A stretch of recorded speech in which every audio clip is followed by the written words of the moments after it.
mangal perang campur samya medali ler kadang wirat tingkata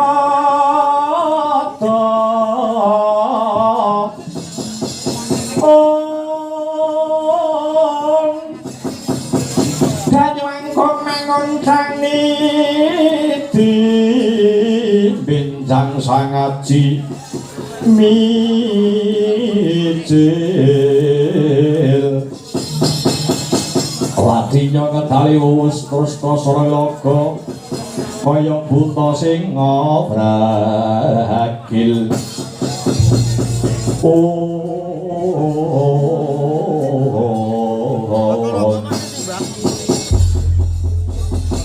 yen ora sisih panduluku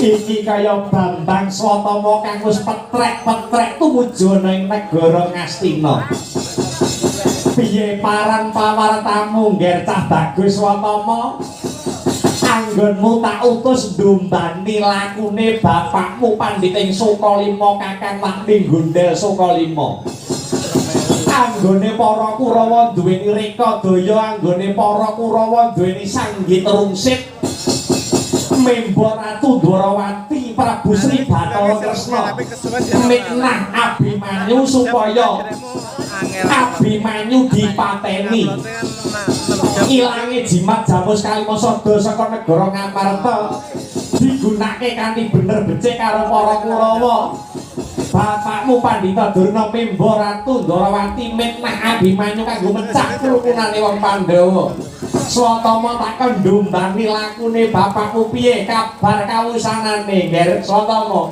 waduh Kanjeng Paman ngaturi ketiwasan ya piye Kanjeng Rama Pandhita Durna sampun kadenangan dening peranaan Pandhawa ingkang dipun pandegani kaliyan Raden Antasena dalah Antarja satemah Kanjeng Rama badar wujud sekawit badar sejatine wujud Pandhita ing Sukalima Pandhita Durna kadabyang-dabyang mapan wonten ing kantor ijo negari Ngamarta welah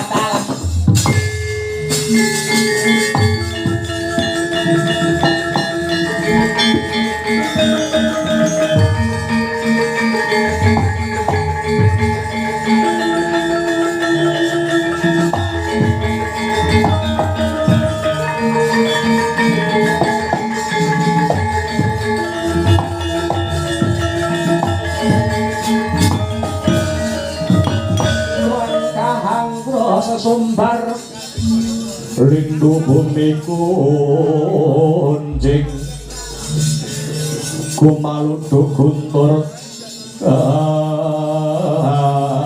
atuk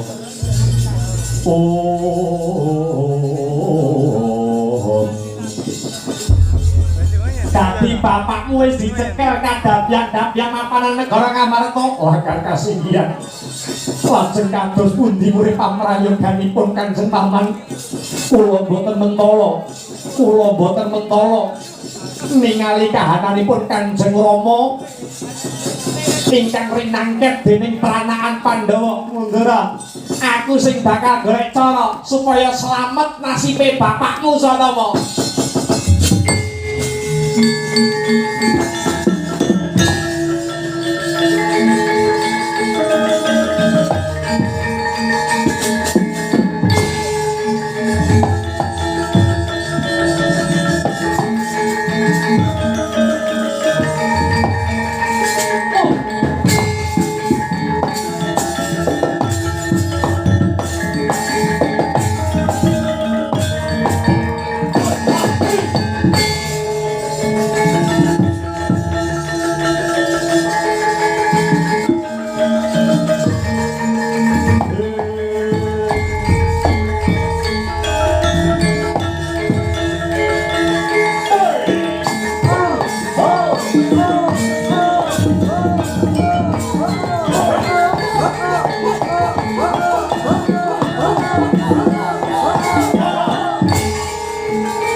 Bumyung swaraning wadya kang lumampah kumpul sajara watata tancaruk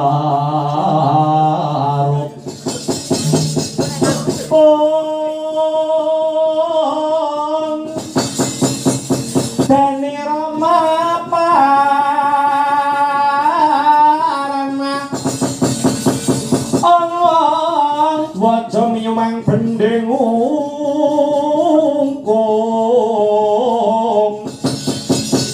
Risang aswatama kang minangka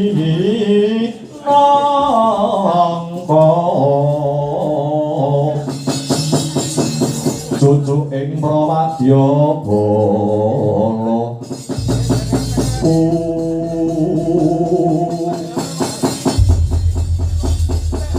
iki ndak sawang kaya ratu ing negara pasir gumelar kowe Prabu Lingga Sugarda nggih lakar kasinggihan Kanjeng Raden Patih Raden Patih Warangka Ngastina Patih Harya Sengkuni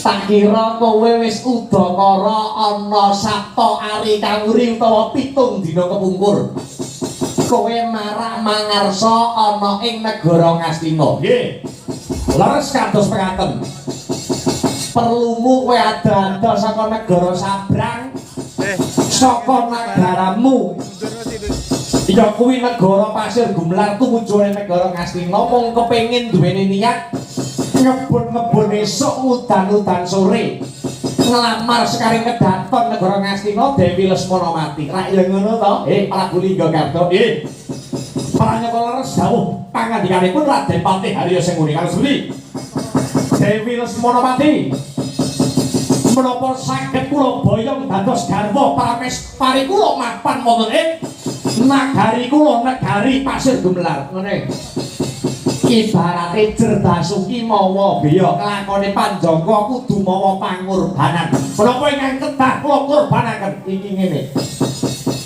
negara Ngastina lagi ke taman Pruhara iya kuwi awit pujangga agung negara Ngastina Pandhita Sukalima keparep Pandhita Begawan Durna lagi karangket kelawan peranaan para Pandhawa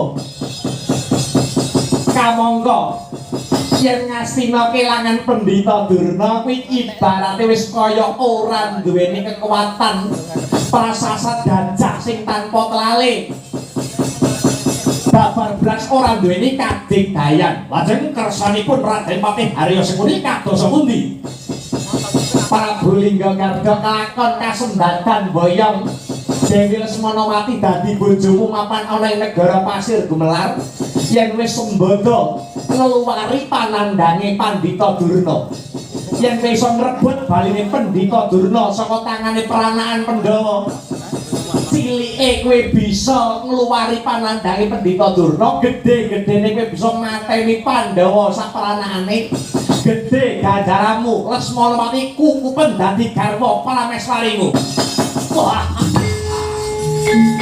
ya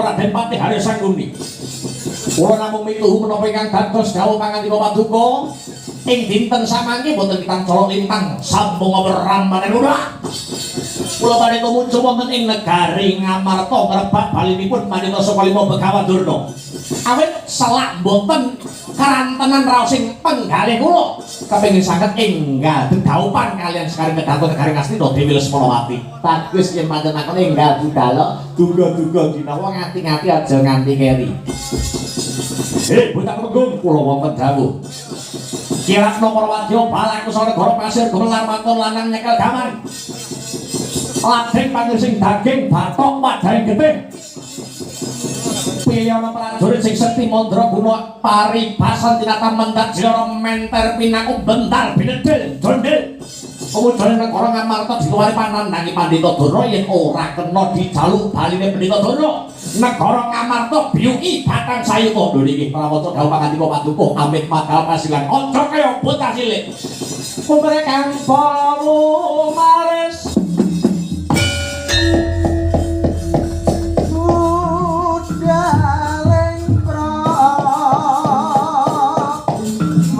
Yo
Oh!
ing lukitaning alam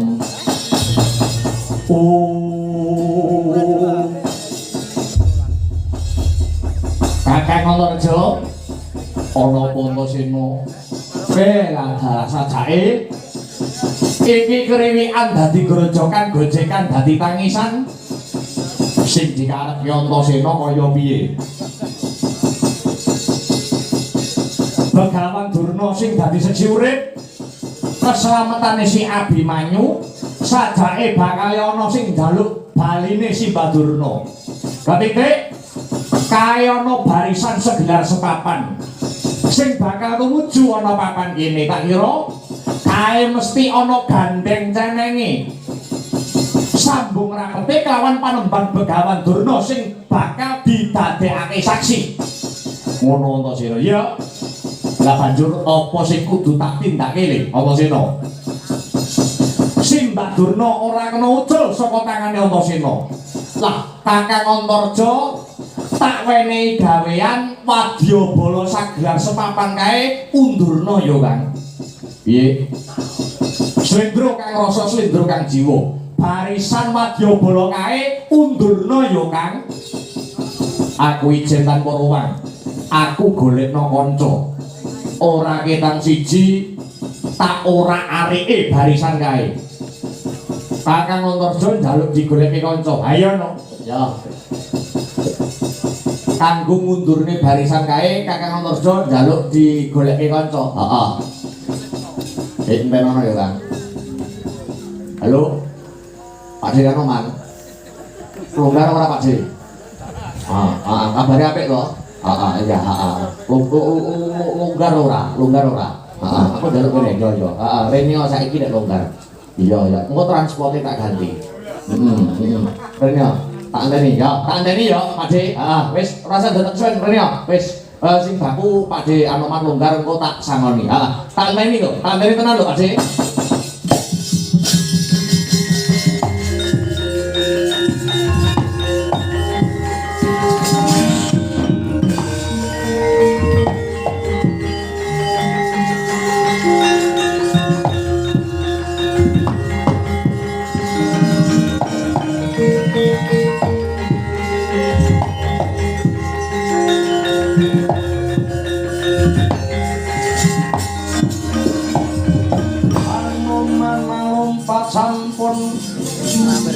para dewi naga sehari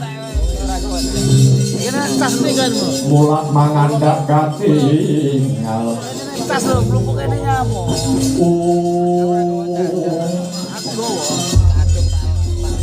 kok cepet men to Pakde aku matek kaji sae piangin piye ana apa Antasena ngundang kalawan Pakde aku Anoman Pakde Anoman saiki tak wenehi kewajiban apa Antasena kae ana wadyabala sagelar sepapan sing cangket nganggo gegaman kira-kira saguh apa ora Pakde Anoman takon ngundurke barisan kae awit barisan kae bakal ngarabasing negara Ngamarta ngancam ngincim katentreman kang sarta kayuwananing praja Ngamarta ngono Antasena iya ya yen pancen ngono lungguwa sing kepenak yen kanggo kamulyaning praja Ngamarta bakal tak udhoke nyawaku tak undurke barisan kae aku sing dadi kancane Pakde Anoman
Anggayuk kono Risang Rama Daya Pahatyana Yaksa Kuntang Rama namane wil katak sini jejagi jroning ware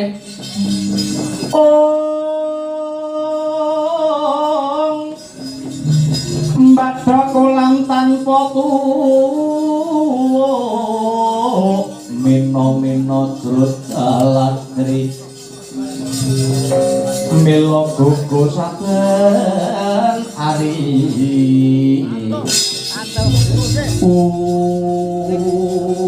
watati sahabat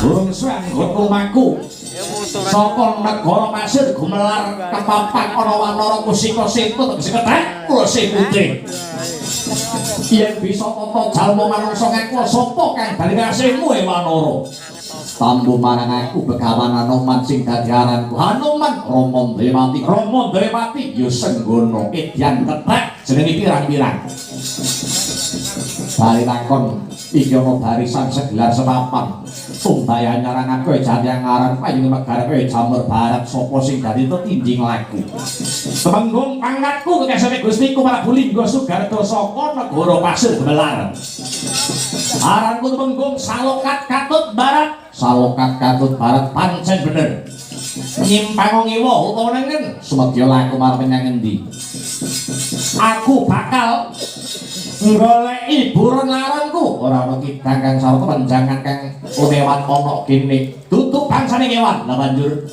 aku goleki peranan pendhawa ing jeneng Antasena kang sarta Antarja owan-owani ngarangke kujung ngaku negara Ngastina anggepe apa jarine peranan pendhawa ing gone kautaman gone tata krama gone Subasita ning kenang apa karo wujuding Brahmana yak-yakan ora duwe duga ora usah melu caling boloten kebolatangen becik mundur yen isih kepengin nyawang soroting srengenge isih kepengin ngemut legining kula apa babar apa wani karaku entek wedine karo wani bagus ketemu cilik gur mendek opat kapitone buntune wong tapane kedra manuk branjangan sengkang kandeling mulen mujeng sudanmu yen pancen kowe ketek sepi tanpa aji teguh tanpa megruat tekan aji coba mandramu sumpang suh tepiat tanam rameng seki kamu saya iso kumpul kalau bojomu we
Ane.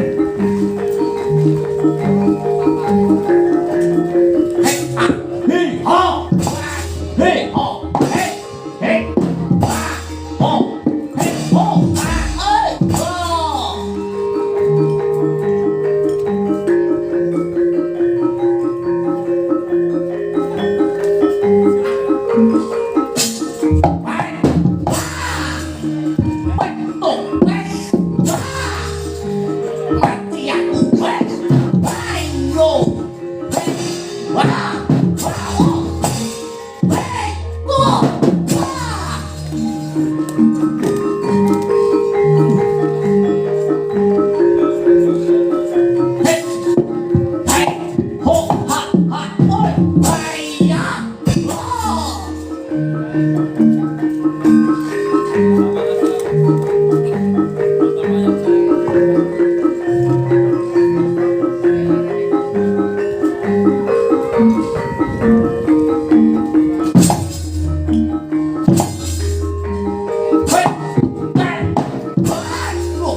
sisik sapa no?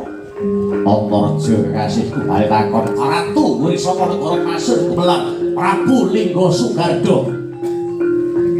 Ayo maju karo ngarsa legane atimu. Jogita kelakon tak kendhangi tepyak kamu kelakon diklalare ngepek-ngepek. Sobanen coba dilo suara.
susu angin ngending kone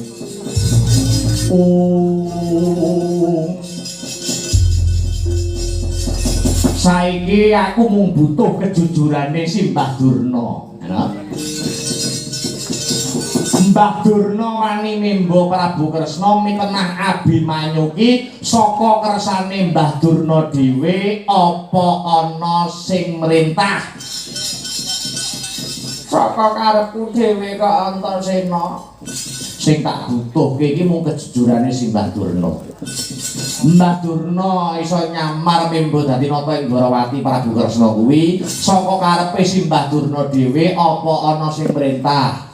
Saka karepku dhewe kok Antasena. Saka karepe dhewe apa ana sing perintah? Saka karepku dhewe. Tak takoni pisan Kas. Saka karepe dhewe apa ana sing merintah? Saka karepku dhewe asli Antasena, saka karep lan niatku dhewe. Saka karepe dhewe apa ana sing merintah? Ana sing merintah. Kang aja mbok kepruk Kang, iki sake wong tuwek iki. Wis nyerahne diri ya wis. Emosi ya. Yo. Sabar. Ana sing merintah, ana sing merintah Pati sing Kuni sing bayari anak Prabu Duryudana. Saiki ngene, yen pancen ana sing merintah ya kuwi wong-wong Kurawa, Kalimasa do ilang. Simbah Durna mitnah Abimanyu saiki aku jajal takon. Kalimasa kan ilang. Ilange Kalimasada mapan ana ngendi? Nah kene iki aku ora ngerti asli Antasena, aku ora ngerti. Aku ora ngerti ilange Kalimasada ana ngendi. Aku krungu kabar Kalimasada ilang kuwi tak gunake kanthi bener becik karo wong-wong Astina supaya mitnah Abimanyu. Nek yen ilange Kalimasada ana ngendi, aku ora roh yakin Antasena sumpah. Yo nek ora roh yo wis. Sautara wektu Mbah Durna tetep lenggah ana ngamarta kene. Urung kena kundur ing negara Ngastina, aja kuwatir mengko yen butuh dahar wis ana sing nyapi. Arep munjuk wis ana sing nyediani, arep tindakne ngendi wae ana sing ngetutke. Kudu ana sing ngetutke, tahanan ora enek sing ngetutne ilang tenan. Lah iya. Kakang Mulorjo, piye Antasena? Kowe mau kok aku ora weruh kelibate Kakang Gatot iki janjane ning ngendi to, Kang? Karepmu piye Antasena? Areksanen jaganen Simbah Durna. Kakang Gatot tak golekane ya, Kang.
Non mata karko suto bakapiro kresno piye Antasena? Kabare piye Kang? Apik-apik wae. Kok kesusu ki jane arep menyang endi? Ndereke Rama Werkudara ning Plongkowati. Perlune ngerangket Abimanyu. Lho, dosa Kang Sarta kaluputane Abimanyu ki apa? Wani nyolong Kalimasada. Sik, Kakang Gatot wis pirsa apa durung? Sapa sing membo Kresna, sapa sing membo Pakde Kresna mitnah marang Abimanyu? Durung ngerti iki. Lah, mula iki. Iki mula kumpul karo kancamu to, kan?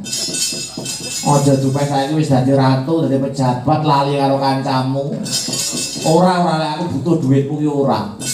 Mergo aku wis ngrumangsani biyen nalika kowe nyalon dadi ratu ki duitmu entekmu wis kakean. Nek wis saiki arep ngekeki duit nang Antasena aku babar pisan ora arep-arep duitmu. Lho, karepe Antasena piye? Aja guneman sing ora-ora. Karepe Antasena piye? Kakang Mulorjo, tahanan gorene, Kang.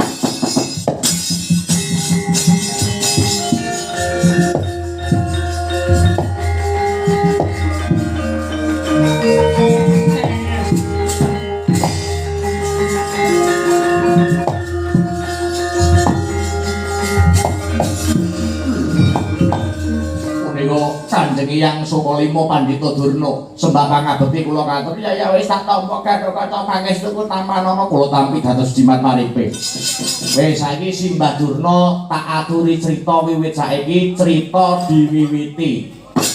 Ini Gatotkaca nalika semono aku dikongkon karo wong-wong Astina. Aku diperintah karo Nangger Duritana karo Patih Sengkuni. Aku krungu kabar yen Kalimasada ilang, Kalimasada murca. Aku dikongkon wong Astina supaya mimpa Ratu Ndarawati. Ilange Kalimasada tak gunake kanthi bener becik. Ya kuwi aku dikongkon mitnah Abimanyu. Aku mimpa Ratu Ndarawati, aku mitnah Abimanyu supaya pecah kerukunane wong Amarta, supaya pecah kerukunane wong-wong Pandhawa. Sejatine aja kaget Gatotkaca, Abimanyu ora salah, Abimanyu ora luput kuwi mung reka daya kang saka sanggit terusine wong-wong Kurawa. Wela dalah Kang kanan golbu Kang.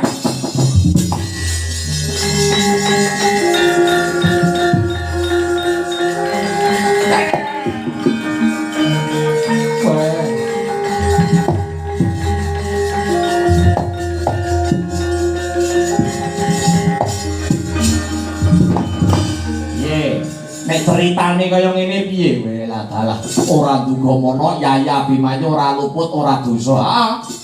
Lah banjur Kakang Gatotkaca iki mau rene sing perintah sapa? Tumuju nyang Plongkowati nemoni Abimanyu ngrangket Abimanyu sing perintah sapa? Kanjeng Rama Kyai Werkudara. Ora iso ngendheke Rama Kyai Werkudara, ora iso ngendheke lakune Bapak Werkudara gone pengen mateni Abimanyu rasa Gatotkaca Kang.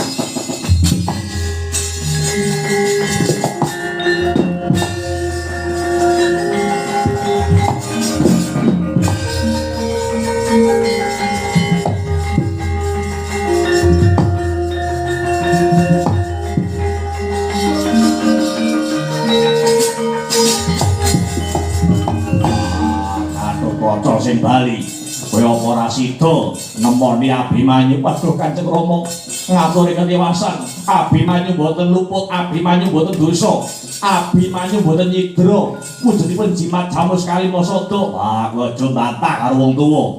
Iki sing kandha Waktu Ndarawati Ratu Titise Wisnu wis ngerti sadurunge winarah. Abimanyu cekelen, Abimanyu rangketen mboten, Abimanyu mboten klentu, Abimanyu mboten lepat. Akan bantah.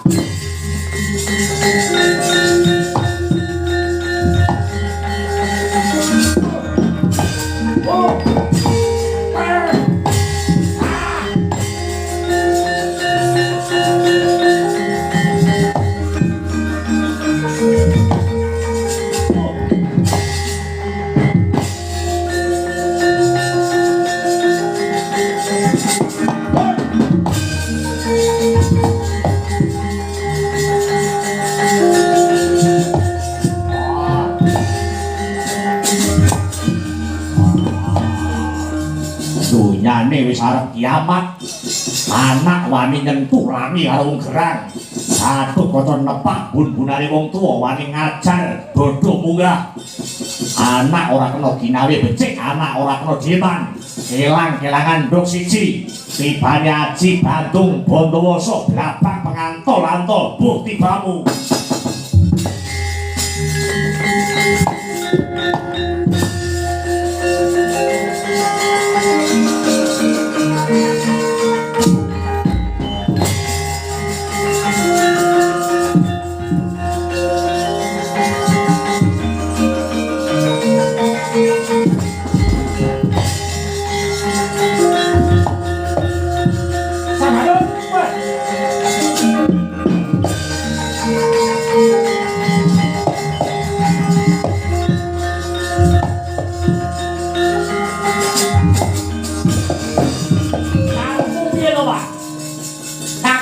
Mbok kendangke.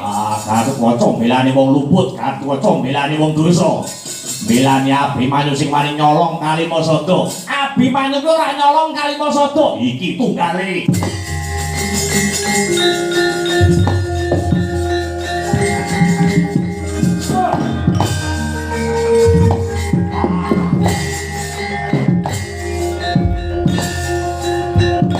Ya ampun suwi-suwi ora itu.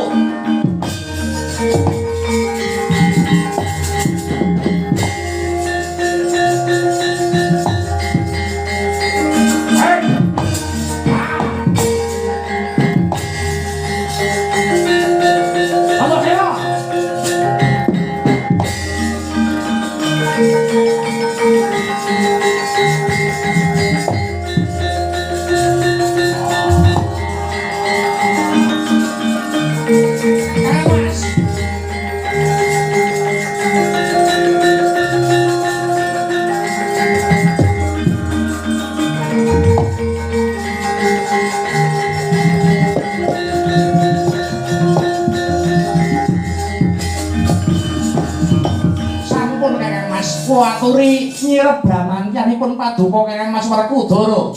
Ora peduli anakku nyatane wani karo aku tak patenane wis ora usah dipisah paman.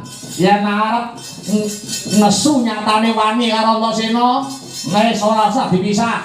Ora usah mbok tambengi anak iblis lanat.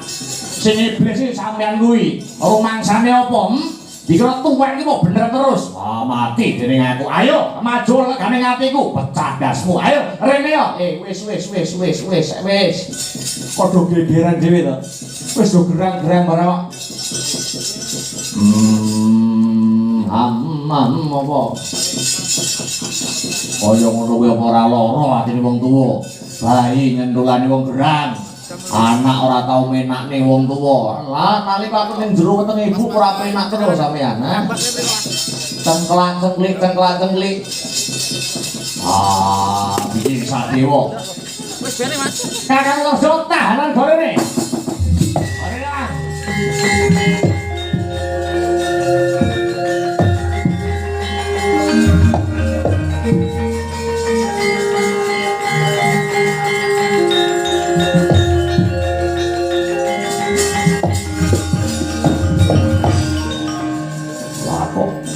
Durna guruku.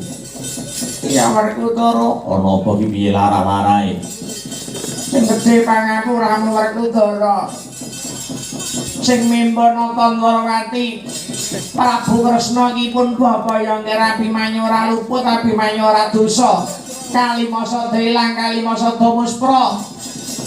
Kuwi digunakake kanthi bener becik karo para Kurawa aku dikongkon wong Astina supaya mitnah Abimanyu cekak cukupe Abimanyu ora dosa. Wah.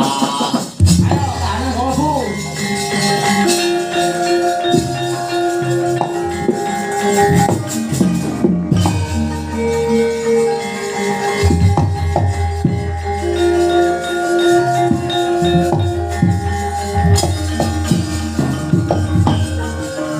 Sadewa tahanan Ngamarta ora saya padhang ning masang saya weteng ora saya udar ning sangsaya ruwet.